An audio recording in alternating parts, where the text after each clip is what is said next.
Morning. I thought it was a great practice, and I told the guys downstairs, that was something that felt and got us off to a pretty good start. Wednesday was the same thing, and it led to a day where we're out there and playing hard and doing our thing, and just proud of the resiliency at times that we have, whether it's week to week, the even within a game, but our focus, I think, was on the right things all week long, focusing on this game, focusing on what we could control, and that's what I shared with them downstairs. I do want to say one thing: we're undefeated at home, and that's a big part to do with our fan base. Out there right at the very end, and just the energy in the stadium. Today, just all day from the time we pull up and do the walk to the very end, and that's been every single week. There is definitely a home field advantage that we feel when we're here, and want to give a lot of thanks to the fans for being here today, for being here with us all season long. So it was a fun night for our guys winning the Iron Bowl. It's a big deal, as everyone knows, and for us, again, did the things that we needed to do to put ourselves in a chance to win. Coach, start with the background, Nick. Kalen, as far as your, I know you just came off the field, but what would be your pitch as to why your team should be in the college football playoff? Well, I think, everyone's aware of our schedule, and I don't know the exact stats, but I know we beat 4 top 25 teams throughout the year. And I don't know how many, if anyone, has done that. And so, when you talk about the schedule and what it is week to week, it's just a grind. And, having to come back every week, that's really the only conference that has to do that is ours. And, that's what I would say. And, we won 5 of our last 6. And so, playing physical football, I think we've continued to excel in that area. We were what the game's all about. So, I think those are 2, pretty big deals.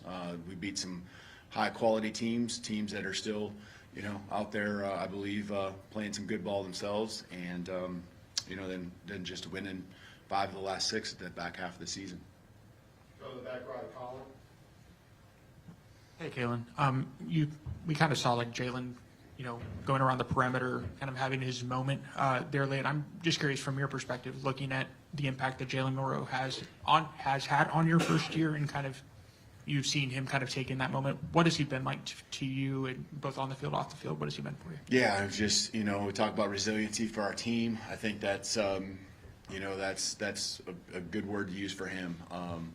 It's hard being the quarterback of any football team. I think it's hard being a quarterback of a team that, in a program that expects to win every game. And, the ball's in his hands a lot, right? We throw with him, and I think he was, probably 70% or so, 18 for 24, and then obviously running the football.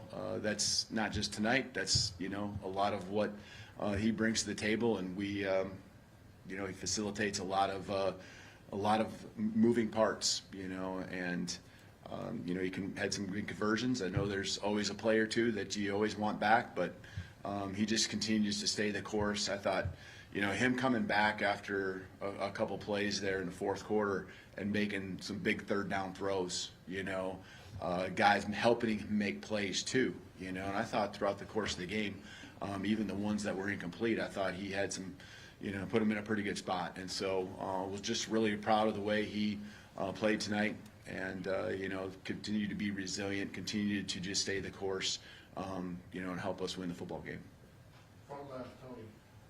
Yeah, with this win, you equaled the school record for most wins by a first-year coach. Just what does that mean to you? And then also, can you kind of reflect back on what this season's been like for you as well? Yeah, I guess it's always about the team. It's always, any wins I get are always about the team and the staff and everything we do. And so, there's more that I wish we would have had, that's the way I look at it. But, from a season standpoint, highs and lows, that's a part of any program. Championship programs go through the same thing each and every year, and I guess, again, I go back to the way I just care about these guys, and I think we've really grown closer together the last half of the season as a team, the staff and players just really connected, a love for each other that I think really has grown here the last 3, 4, 5 games. I think the hard times bring you closer, and you can see the response. And I wish everyone could be in that locker room right now. And it's not this crazy party going on downstairs. It's a lot of just love and care for each other and smiles and that's what it's all about. Coming together each and every week, the ups and downs. And so it's been a great ride in a lot of ways. Obviously, there's times when you'd love to have a few things go a little bit better. Go to the front right, Charlie. Yeah, hey, Coach. Okay. You guys leaned on Jam in the run game. I think he had a career high 28 carries, and also Jeremy was targeted 10 times, had over 100 yards. Just what do those guys mean for you guys offensively tonight? Yeah, there's a lot of guys that are always critical to our success, and you just trust those guys. I think they've been super consistent. They get themselves ready to play, and they're gonna fight and battle for themselves, but our team first and foremost. And there's some hard yards for all those guys. And you asked about Jam, and that was certainly the case till the very end. I thought Jerm coming up with some of those big third down catches. He's just steady, in that way, and been that way all year as well. Staying on the right side, we're going to Katie. We saw Malachi make some big plays, big hits tonight. Just kind of how did he, as a fifth year and a captain, kind of set the tone for the physicality on defense tonight? Yeah, he has. He carried us through some. I mean, tonight's big, but I think it just represents what he is, all season long. And when guys were in and out, or weeks when we were kind of up against it, maybe with some dings, and the rotation wasn't always consistent with some of the play around him with injuries or guys just working through stuff. He just continued to stay the course. And tonight, loved seeing him flying around. His energy in a positive way. Being something that everyone feeds off of. And so he loves this place. More than I think anyone could ever imagine. And we see it every day in practice, and it's great when it carries over to the game, and you can see it as well.